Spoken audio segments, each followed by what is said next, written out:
عورت برائے فروغ۔ وہ شکل سے شریف گھر کی بیٹی لگ رہی تھی۔ میں پاس گیا، میرے قریب ہو کر بولی، چلو گے صاحب؟ میں نے پوچھا، کتنے پیسے لوگی؟ کہنے لگی، آپ کتنے دیں گے؟ میں نے اس کی نیلی سی آنکھوں میں جھانک کر دیکھا، وہ بے بس سی تھی۔ میں نے بولا، آؤ کار میں بیٹھو۔ وہ ڈر ہی گئی تھی۔ کہنے لگی، کتنے آدمی ہو؟ میں نے کہا، ڈرو نہیں، میں اکیلا ہی ہوں۔ وہ خاموش بیٹھی رہی، پھر کہنے لگی، آپ مجھے سگریٹ سے اذیت تو نہیں دو گے نا؟ میں مسکرایا، بالکل بھی نہیں۔ پھر اس نے ایک لمبی سی سانس بھری۔ آپ میرے ساتھ کوئی ظلم تو نہیں کریں گے نا؟ آپ چاہے مجھے 500 کم دے دینا، لیکن میرے ساتھ برا نہ کرنا پلیز۔ وہ بہت خوبصورت تھی، معصومیت اس کی باتوں سے ٹپک رہی تھی۔ پھر بھی خدا جانے وہ کیوں جسم بیچنے پر مجبور تھی۔ وہ نہیں جانتی تھی میں کون ہوں۔ میں نے پوچھا، کھانا کھایا ہے؟ کہنے لگی، نہیں۔ میں ہوٹل کے سامنے کار روکی۔ ہوٹل والا مجھے جانتا تھا۔ اس نے جلدی سے کھانا پیک کیا، مجھے دیا۔ میں کار میں بیٹھ گیا۔ آ کر میں نے اپنے ڈیرے کی طرف چل دیا۔ چوکیدار نے دروازہ کھولا۔ میں کار پارک کی۔ رات کے 11 بج رہے تھے۔ وہ مسلسل میری طرف دیکھے جا رہی تھی۔ میں نے کھانا پلیٹ میں ڈالا، اس سے کہا، ہاتھ دھو لو۔ وہ کہنے لگی، میں نے نہیں کھانا۔ میں نے پیار سے کہا، ڈرو نہیں، کچھ نہیں ہوگا۔ وہ ہاتھ دھو کر آئی، میرے سامنے کرسی پر بیٹھ گئی اور کھانا کھانے لگی۔ جب کھانا کھا لیا تو کچھ کھانا بچ گیا۔ کہنے لگی، یہ میں گھر لے جا سکتی ہوں؟ میں مسکرایا، بالکل بھی نہیں۔ وہ چپ ہو گئی، برقع اتارنے لگی۔ میں نے کہا، رک جاؤ، میرے پاس آ کر بیٹھ جاؤ۔ وہ حیران تھی، میری آنکھوں میں دیکھ کر بولی، جلدی سے اپنا کام کریں، مجھے واپس چھوڑ آئیں۔ میں نے کہا، نہیں، پوچھوں گا کیوں کرتی ہو ایسا؟ کیوں بیچتی ہو جسم؟ بس اتنا کہوں گا، چھوڑ سکتی ہو کیا یہ سب؟ وہ میرے چہرے کی طرف دیکھنے لگی، آپ پاگل لگ رہی ہیں مجھے۔ میں نے اس کی آنکھوں میں دیکھا۔ ہاں، پاگل ہی ہوں میں، سب پاگل ہی سمجھتے ہیں مجھے۔ وہ کہنے لگی، اگر کچھ کرنا نہیں ہے تو مجھے واپس چھوڑ کر آؤ۔ میں نے اس کے سر پر ہاتھ رکھا، پھر پرس سے 10,000 نکالا، اس کے ہاتھ پہ رکھا۔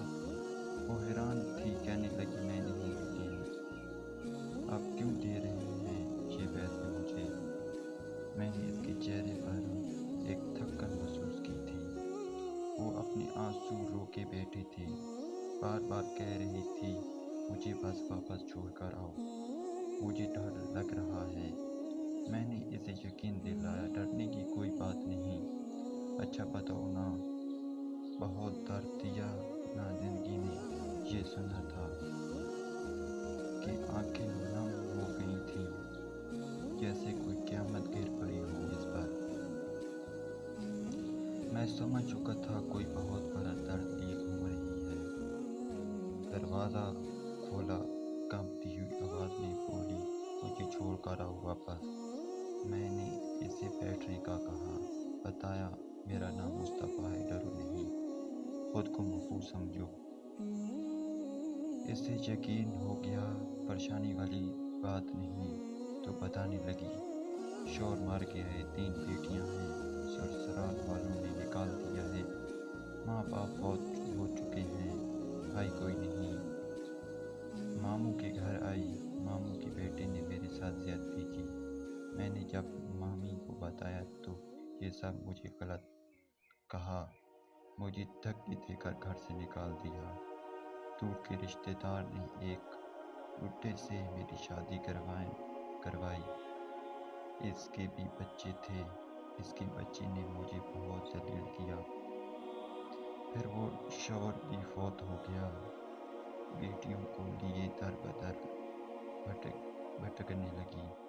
نہ چھت تھی نہ روٹی تھی، بھوک افسال تھی، سڑک پہ کھڑی تھی۔ ایک صاحب آئے، کہنے لگے 1 گھنٹے کے 5,000 دوں گا۔ نہ چاہتے ہوئے ماں کی ممتا، حالات کے ستائے ہوئے کیا کرتی آخر چل دیے۔ اب ہر روز جسم بیچتی ہوں، کرایہ کا گھر لیا ہے، بیٹیوں کو اکیلا چھوڑ کر آئی ہوں۔ کیا کروں؟ بہت بار سوچا خودکشی کر لوں، لیکن بیٹیوں کو دیکھ کر ہمت نہیں ہوتی۔ رو رہی تھی میں، زمانے کی بے حسی محسوس کر رہا تھا۔ اس کے سر پر ہاتھ رکھا، اسے کہا تمہارے بھائی ہیں، آج سے تم اپنی بیٹیوں کو لے آؤ اور میرے ڈیرے کے اوپر والے روم میں رہو۔ وہ یقین نہیں کر پا رہی تھی۔ کار میں بٹھایا، اس کے گھر پہنچا۔ بیٹیاں سوئی ہوئی تھیں، بہت پیاری تھی، گود میں اٹھایا، دل کو سکون ملا۔ وہ مسلسل روئے جا رہی تھی۔ مجھے کہنے لگی آپ فرشتے ہیں، آپ کون؟ میں اسے اپنے آفس لے گیا، وہ دعائیں دینے لگی، جھولی اٹھا کر نہ جانے کتنی دعائیں دیتی رہی۔ میں نے اسے کہا کہ سو جائیں۔ اپنے ڈیرے میں گیا، میرے سامنے وہ چہرہ گزرا جو ایک لڑکی اپنی شوہر سے جھگڑا کر رہی تھی، اسے کہہ رہی تھی کہ مجھے طلاق دو، میں تمہارے، یہ میری قدر نہیں کرتے۔ وہ اپنے گھر جا رہی تھی۔ اپنی بے وقوفی کی وجہ سے وہ بیچاری کیا جانے زمانے کی تلخیاں کیا ہوتی ہیں، زمانے کا ڈسنا کیا ہوتا ہے۔ میں بتانا چاہتا تھا، اپنے گھر جان بوجھ کر اجارنے والی لڑکیوں کو طلاق لینا آسان ہے، اس کے بعد جینا بہت ہے۔ کبھی ساس کا رونا، کبھی نند کا سیاپا، کبھی جٹھانی سے لڑائی، یہ ہر گھر کی بات ہے۔ اس کا ہرگز مطلب طلاق لینا یا گھر اجارنا نہیں۔ کم عمری میں ہی میرے سر کے بال سفید ہو گئے ہیں۔ ہزاروں آنکھوں کے آنسو دیکھ کر اپنے گھر کو آباد رکھو۔ عورت خدا کی قسم میری معاشرے کی زنجیروں میں جکڑی ہوئی ایک قیدی ہے۔